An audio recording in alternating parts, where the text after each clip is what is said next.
Salam değerli izleyiciler.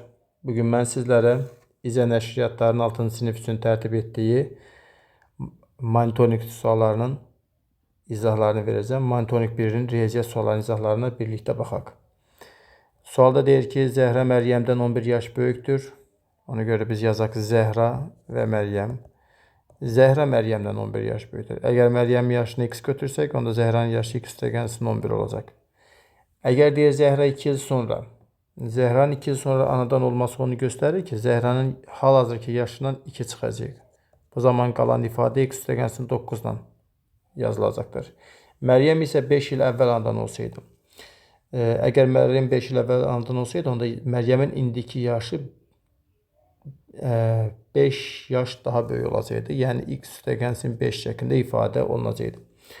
Bu zaman deyir Zəhra Məryəmdən neçə yaş böyük olardı? X üstəgəlsin 9-dan biz çıxırıq x üstəgəlsin 5'i. Bu da x üstəgələk 9 minus x minus 5 şəklində yazılır. Burada x'lər islah getdikdən sonra 9 çıxılsın 5 qalar ki, bu da düzgün cavab olacaqdır. D variantı 4. Növbəti suala baxırıq. Növbəti sualda fiqurun sahəsini deyir tapın. Belə bir düzbucaqlılar veriklər üst-üstə qoyulmuş düzbucaqlar verilib. Bu düzbucaqlının sahəsini tapmaqdan ötürü bizə lazım olan şərtlər bundan ibarətdir ki, burada qırıq-qırıq nöqtələr çəkməklə biz bu hissədəki düzbucaqlının da uzunluğunu tapa bilərik. Belə ki, bura 4, bura 4'dür, burada da 20 veribdilərsə, demək ki, bura qalacaqdır 12. Onda bu düzbucaqlının sahəsini S1 ilə, digərində S2 ilə işarə etsək, ümumi fiqurun sahəsi isə S bərabərdir S1 üstəgəlsin S2 şəklində yazılacaqdır. S1'in sahəsini taparkən 4 vurulsun 12'dən istifadə edirik 48. S2'nin də sahəsini tapmaqdan ötürü isə 10 vurulsun 20'dən istifadə edirik, eləyəcək 200. Ümumi sahəmiz S ilə işarə olunmuşdur. 48 ilə 200'ü də toplasaq bizə 248 cavabını, yəni düzgün cavabın B variantını olduğunu göstərəcəkdir. Növbəti suala keçdik. Növbəti sualda bizə deyir ki, nöqtələr cütündən OX oxuna nəzərən simmetrik olan hansıdır? OX oxuna nəzərən simmetrik olduqda bildiyimiz kimi, deyək ki, hansı x, y nöqtəsi varsa, OX oxuna nəzərən simmetrik yer dəyişmə tələb edirsə, x olduğu kimi qalır, y-in əksi götürülür. İndi x-ləri sabit, y-i əks olan nöqtələr axtarırıq. Burada x-imiz -5'dir. Burada müsbət 5'dir. Burada -5'dir. Və y-imiz burada 10. Burada da -10'dur. Demək, düzgün cavab M ilə K nöqtəsi olur. MK nöqtəsi də verilibdir B variantında. Növbəti sualımız sadə bir sualdır. Dəyişənin qiymətlərini yerinə yazmaqla, modulda yerinə yazmaqla ifadənin qiyməti hesablamaq lazımdır. Bildiyiniz kimi, modul daxili ifadələr hər biri müsbət ədədi qiymətə bərabərdir. Ona görə də x-in -3 qiymətini modulda yerinə yazanda müsbət 3 verər. Y-in müsbət 4 qiyməti yazında yenə də 4 verəcək. Z-in yerinə də -75 yazında müsbət 75 verəcəkdir. Bu da 3 vurulsun. 4'ü 75'e vurduğumuzda bizə 300 verər. 3'ü də 300'e vuranda edəcəkdir 900. Demək, düzgün cavab olacaqdır 900. Bu da verilibdir C variantında.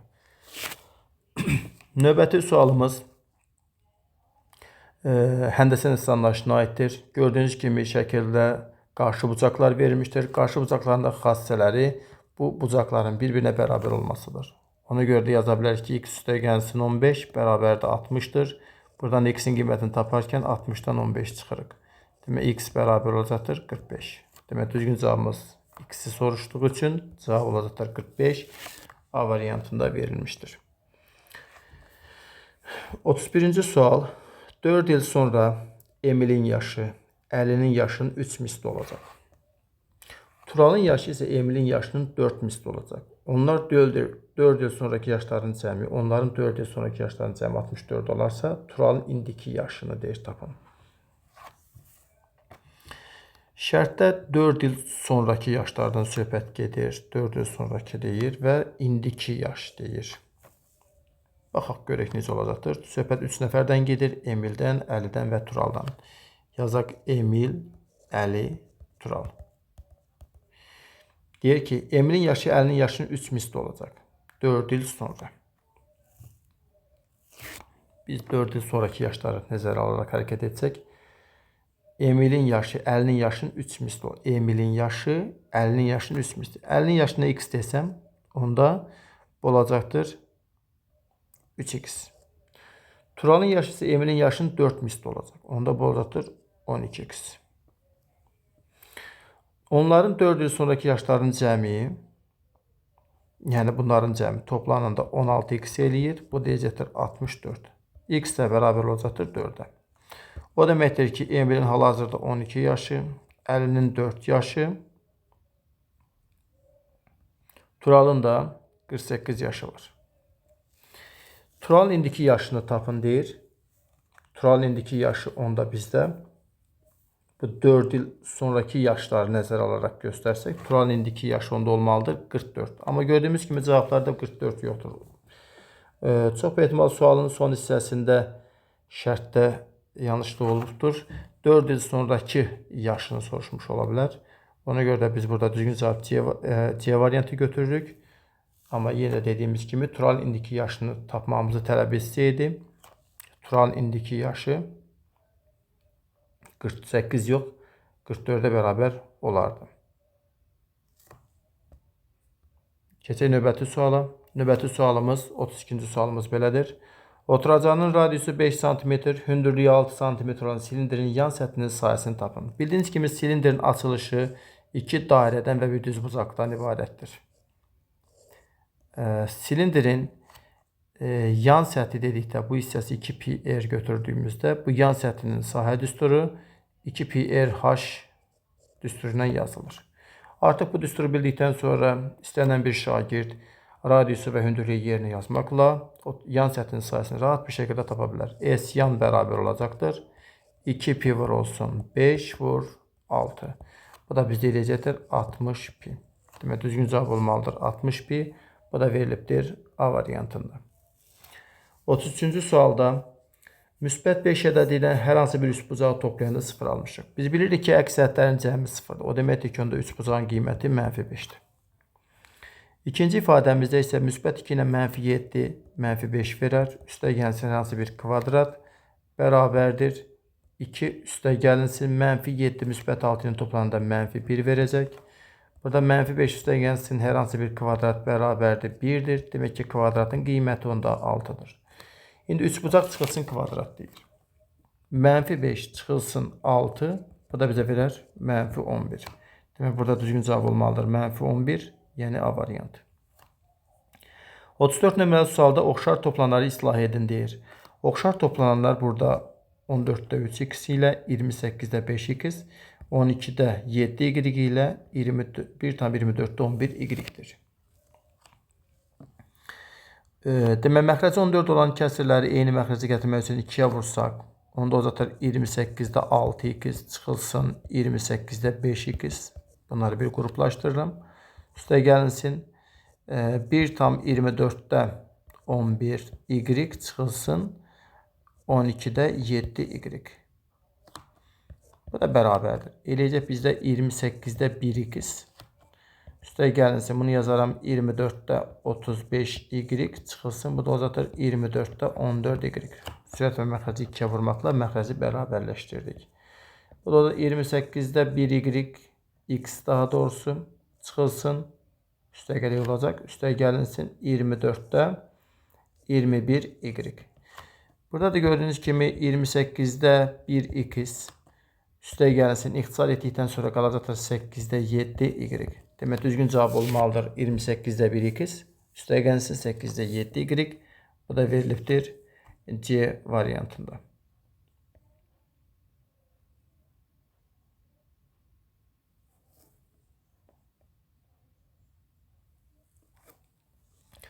Növbəti sualımız 35-ci sualdır. 35 nömrəli sualda bir ədədin deyir 20 ilə əbobu 5'ə, 28 ilə əbobu isə 7'yə bərabərdir. Bir ədədin 20 ilə əbobu. Düşünək ki, hər hansı bir x ədədindən söhbət gedir. Deyək ki, əbob x 20 5'ə bərabərdir. Əbob x 28 də 7'yə bərabərdir. Bu ədəd aşağıdakilərdən hansı ola bilməz? Bu ədədləri vurultularına ayırsaq, demək 70-i yaza bilərik biz belə. 2 vurulsun, 5 vurulsun 7 şəklində. 35-i yaza bilərik, 5 vurulsun 7 şəklində. 245-i yaza bilərik.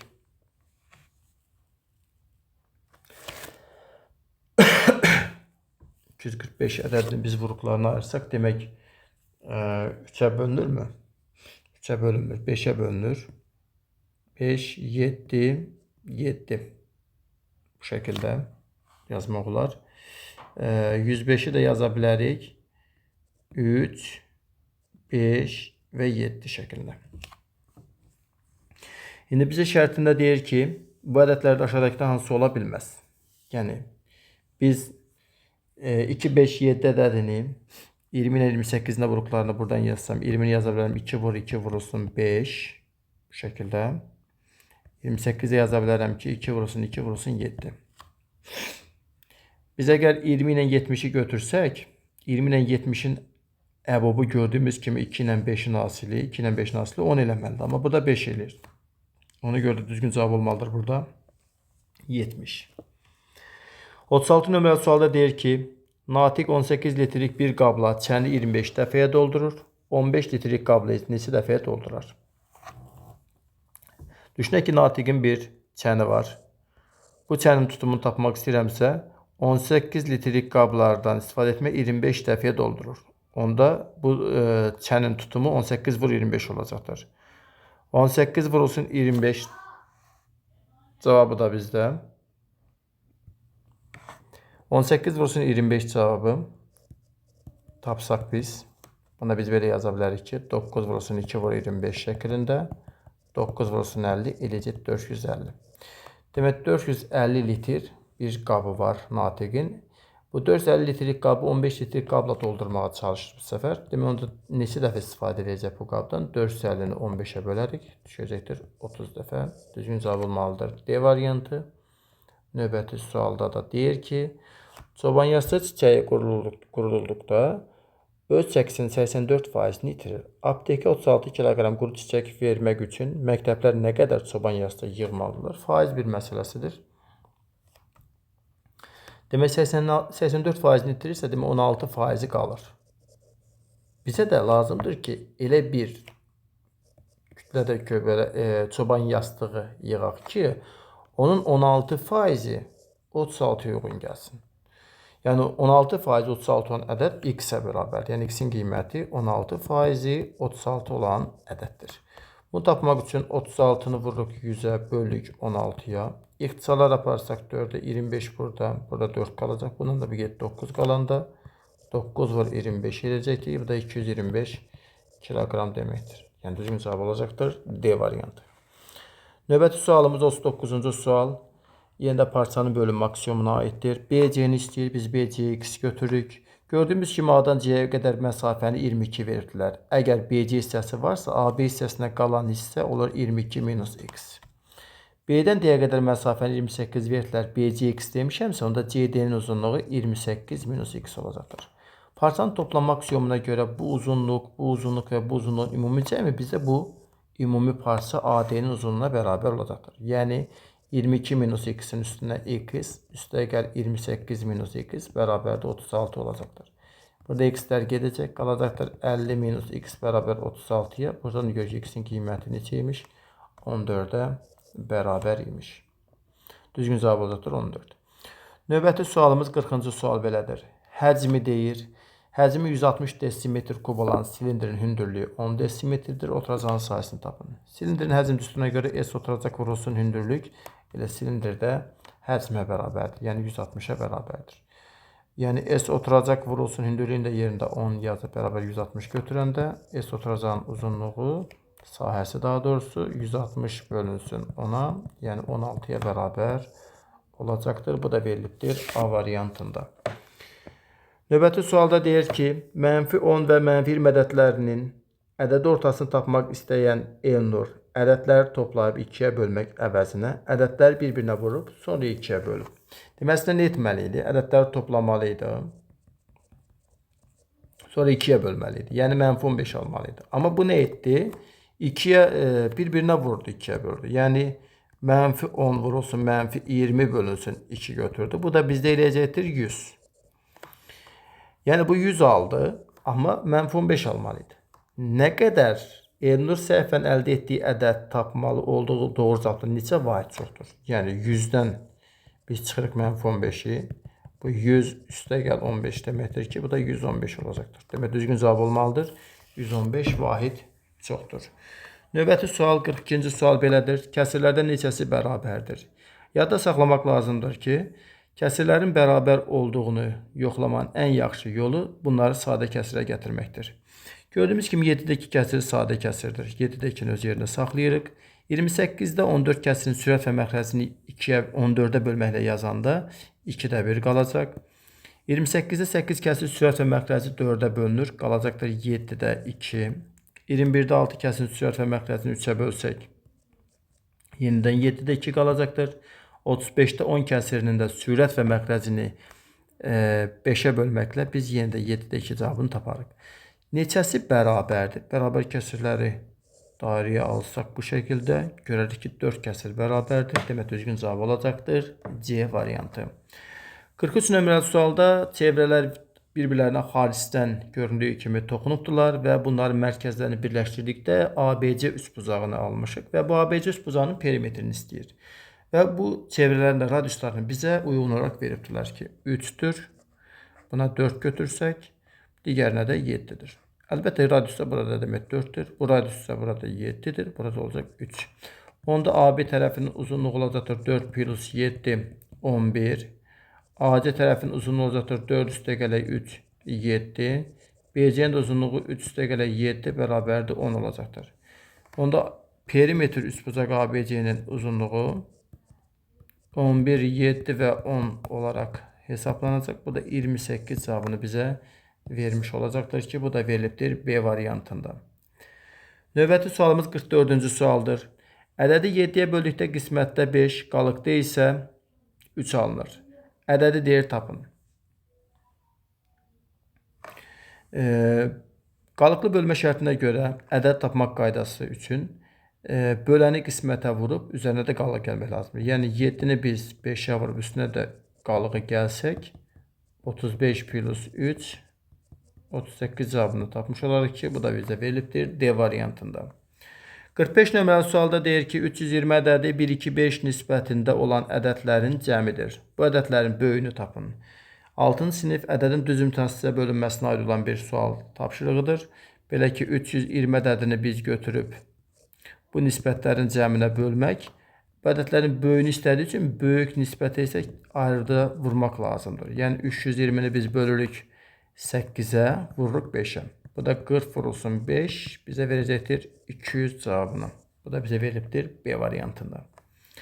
46 nömrəli sualda deyir ki, Kərim İzə nəşriyyatının 176 səhifəlik 6-cı sinif riyaziyyat dəftərim adlı kitabını 3 həftədə bitirdim. Birinci həftə kitabın 16-da 5-ini.